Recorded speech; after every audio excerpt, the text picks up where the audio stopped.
Fancy timer, start. Hey everyone, welcome back to Quality Matters. I'm your hostess, Darcy Chambers, I'm Kyle Chambers. and we're here to bring you another episode of Quality Matters.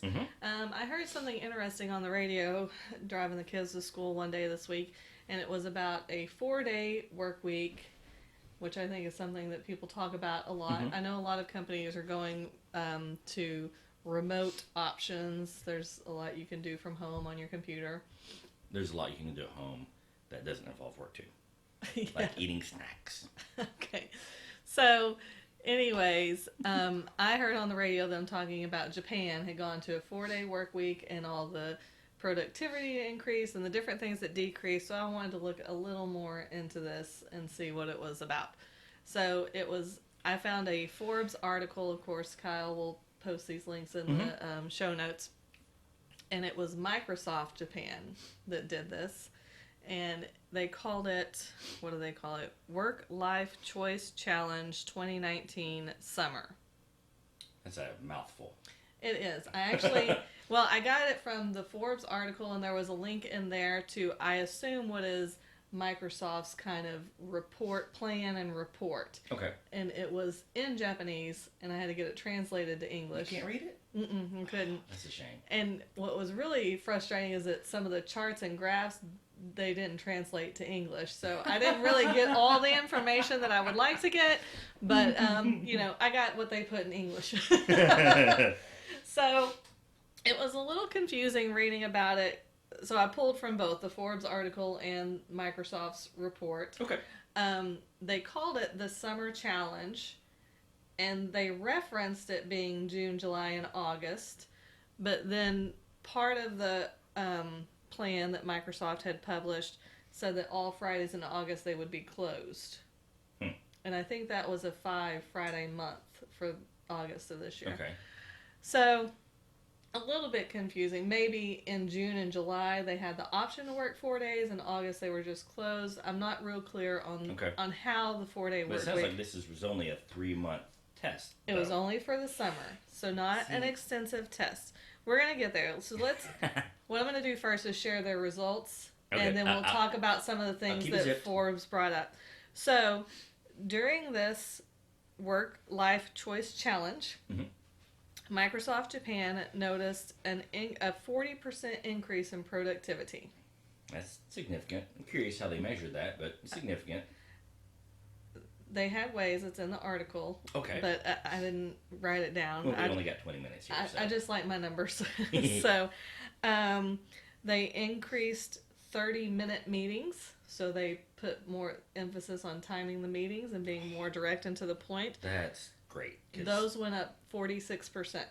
That's good. I hate these 2-hour-long drag-out sessions that really we only got like 15-20 minutes of anything useful. Yeah, we're going to talk about that more in a minute. Same thing with remote conferences. They did 21% more of those. Awesome. They had a decrease in the number of pages printed. Really? I mean, people aren't in the office to print stuff. Yeah. So that decreased by 58.7%. That's interesting. But what was interesting is that was compared to August of 2016. Some of this stuff was compared to August of last year versus this one was compared to August of 2016. Well, so I'm not sure. Sometimes folks just pick the metric they want to show to make the number look good. Either way, it's a good decrease. Yes. And same thing with electricity.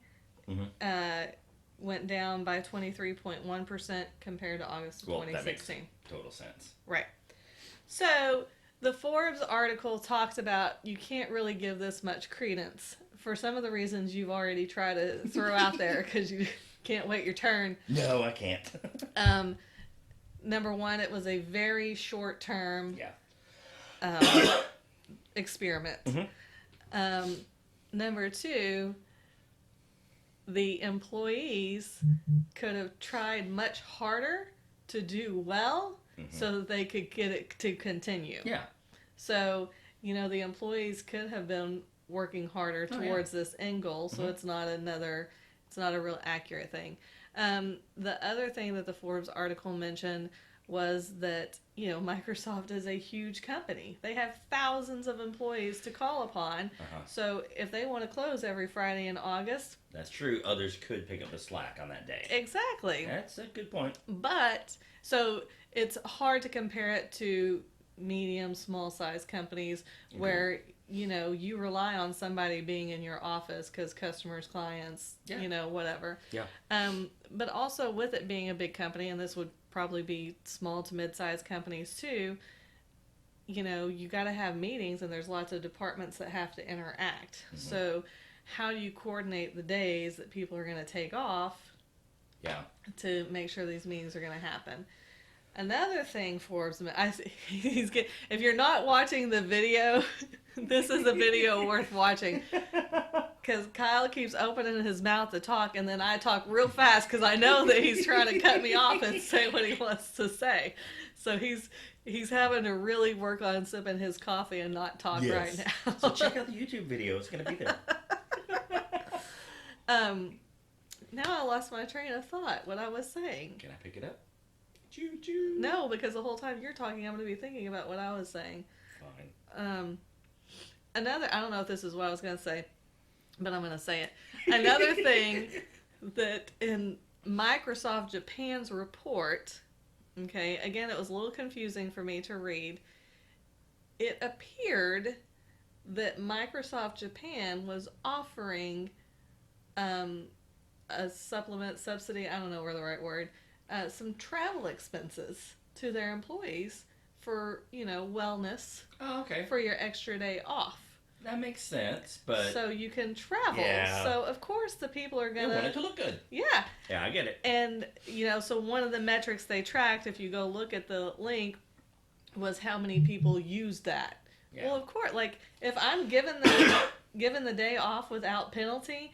and I'm getting some money to go towards the travel, you better believe I'm going to travel. Especially you, my gosh, yeah. I love to travel. I remembered what I was going to say before I lost my train of thought, because this is something we talked about, the 30-minute meetings. Okay, the Forbes article talked about if companies go to this, they're going to be way more strict about what you do with during work hours that is non-work related.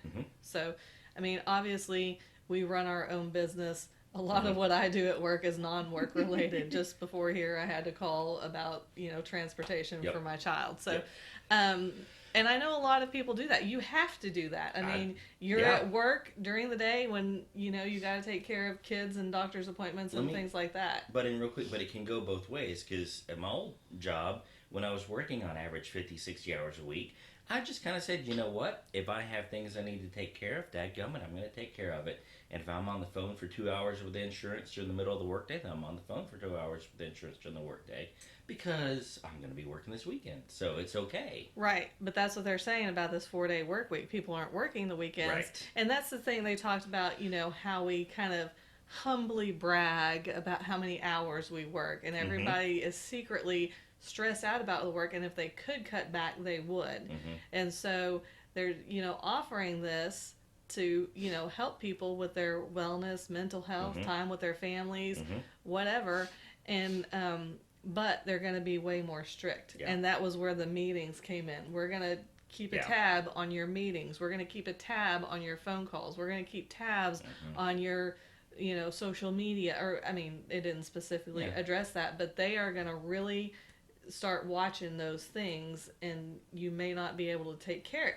The extra day off may turn into, like, here's when you do your doctor's appointments, here's when you take care of the kid things, here's when you do all this stuff. I don't doubt it at all. So I'm done now.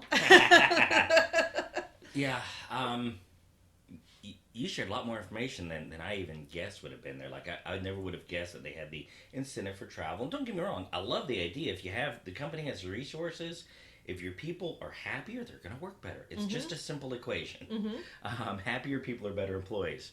So that in itself is not bad. The little funniness that you caught with the metrics, I'm glad you caught that. That kind of tells me that maybe the program's not so awesome as they're showing it is. You had an awesome point about, the other departments could pick up slack, because the first thing I thought of is, well, I can't disappear for a day, even if I'm on site doing an audit. You had better believe in those 10 minutes that I'm waiting to interview the next person, I'm, hit an email out real quick to someone just to keep things rolling. Right, and I have, all his email comes to me as well. Yep. So that if it's something bigger that he can't answer, I'll send him a message and say, "Hey, call me," Yeah. and I'll tell him what I've done so far, and then So, I can handle it for him. I just wonder how sustainable that would be.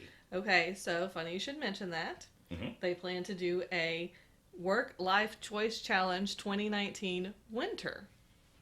Okay. I would like to see a 12-month test without the incentive program. Maybe they'll get to that. Yeah, that's a good point. Maybe they will. And, I don't know that they won't do the incentive program. well, I would like to see it without the incentive program so we can have a sense of how this might be rolled out for small, medium-sized business. Well, I mean, they're not doing it for us. They're doing it for Well, them. I know, but okay. And I feel like, I mean, I don't know this. This is just me pulling it out of thin air. But I feel like Japan is more about people's overall wellness than America is.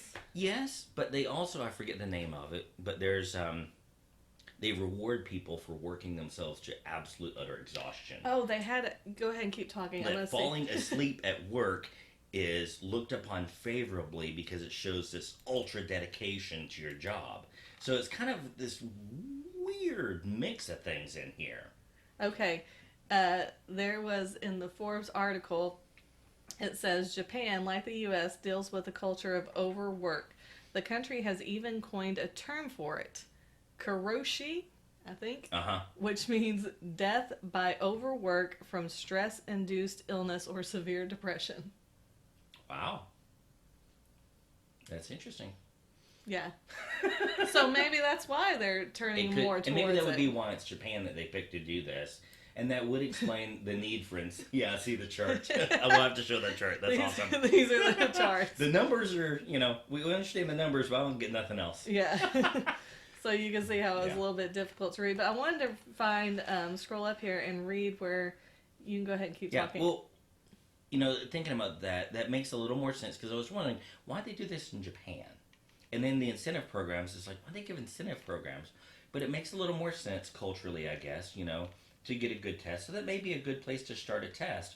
But again, I'm still waiting to see them do a test, in America or at least a Western country with Western culture and values without the incentive program. Because I love the idea of it. And just yesterday, I was mad at myself for how unproductive I am so often. And then I caught myself, if I'm doing an operation and then it just sits with the little, the circle spinning, and you got to sit there and wait on it for 10 seconds. Well, in those 10 seconds, I go check LinkedIn. And then you get sucked in. Well, not even get sucked in, but I'm like, well, I'm spending 20 seconds over here on LinkedIn, maybe 2 minutes. Yeah, I was sucked in a little bit. And I'm like, well, what if I just had open on here that marketing booklet that we're trying to put together? Well, that's why I finished it yesterday. It's because I pulled up my little marketing booklet. And worked on that one. Yeah, so instead of pulling up LinkedIn in my little dead seconds, I pulled it up in my dead seconds and I got it finished. I've been trying to finish that sucker for months. Yeah. He is a world-class procrastinator. I'm not a procrastinator. Okay, he's easily distracted. There you go. Okay, so here's what it says that made me think that they gave to the expenses. Well, it says, assistance for expenses related to self-development, family travel expenses, social contribution activities, etc. From the 3 viewpoint, and it goes on. So, I mean, it sounds like they were given travel expenses to go do stuff. Well, I mean, again, I guess that can make sense. I'm not totally thrilled with the study they have here, but I am intrigued by the idea. And, I can tell you that when I was working in a normal office environment, working 10-hour days, oh my God, I was insanely efficient working a 10-hour day. So working 4 10s, I mean, that would be a great work week. But the same things you're talking about, if you can maintain that efficiency. Yeah, but how long can you maintain that? But it's when the little personal issues kind of creep up, a kid gets sick or this or that, and just things that happen, you got to have a doctor's appointment or whatever the heck it is. These little things that creep up, they get in the way of the work week real fast. And I think that's what a lot of people haven't considered is that 4-day work week sounds great. Yay, 3-day weekend. But you're going to be really under the thumb in those 4 days. You're not going to have all the flexibility that maybe you have now. Well, I think, anyone that's worked retail, I think it would be the similar type stress because I didn't have any say in my schedule when I worked retail. I worked what I worked, and that is it, and that is your schedule. And if they, if you have something get in the way, I mean, tough luck. Yeah, I think retail is a little bit different though, because I used to wait tables and serve. But if you needed a day off, you could always request a day off, or you could schedule your appointments the opposite of when you were working, so you still had flexibility there. Yeah, I wonder what the possibilities would be for kind of a floating day off. So instead of it being like, "Hey, we're all shut down on Friday," like if you everybody picks their day. The problem is that who wants to take off a Wednesday? Yeah. Then you can't use your travel incentives. Like you can't. Yeah. What are you going to do with that? I mean, Netflix. That's. I would not do laundry. Yeah. So then later, back to the travel expenses, it says weekday continuous 5 domestic travel expense subsidy with long night vacation is used by 3 times as many employees as usual. Well, no duh. Yeah, I mean, of course. Like, it was just interesting. They have a lot of things that they measured here, but it's interesting. Well, I'm just fascinated by the chart there. It just cracks me up. I'm like, all the money and effort they spent on this, you'd think they'd have someone translate the chart. Well, like I said, when I went to it, is all in Japanese, and then that's frustrating because I want to know what those numbers mean. Yes, I know. I agree. It's like there's a slice of the pie. I wonder what it means. Yeah, what does that 10.6 mean? Yeah, but no, I think communication, could be. That would be quite an issue because I get the cap on the 30 minutes. Just sorry, kind of jumping backwards a little bit, but I've heard other companies talk about setting these like hard stop 30 minutes on their meetings, and it is absolute cut off period in the story. I don't know how long that don't get me wrong, I love the idea, and especially when I do consultation work, sometimes I've got to be a little aggressive about cutting folks off, and no one likes that at all. But I wonder how sustainable is this? I feel like the shorter meetings, giving them a designated is going to cause them to be more focused and not have the squirrels jumping in. Yes. And, I have learned that about myself, that I have to do that. I've had to have a lot of conferences with the teachers for the kids this year. Yeah. And I used to go in and, I would rehearse it in my head. Right. I have anxiety. I hate conflict. I don't like anything about it. And it's not even conflict all the time. It's just the potential of conflict. Right. And so I would get in the meeting and I'd get flustered, and then I'd go home and say, oh, I didn't say this and I didn't say that. So this year I've got a little notebook that I keep with me, and Kyle is most often not able to come to the conferences. So we sit down and we say, okay, here's what we want to talk about. Yep. And I just list bullet points. It's not even full sentences. Yep. And here's our outcomes. Yep. And I feel like it would be beneficial for companies to you always have an agenda, and I'm thinking back to when I taught in faculty meetings, you have an agenda, but in a faculty meeting with 100 people, that derails real fast, and we all just want to go home and see our families. Yeah. And so I'm sure it's the same thing in the meeting. Like, if I know I've got 10 hours to get this done, and this is leading to my day off, like, I want to get in and out of this meeting. And I think it will make people be more focused that are running the meeting, and also the people that are attending the meeting to reevaluate, is this really important? Do I need to add this?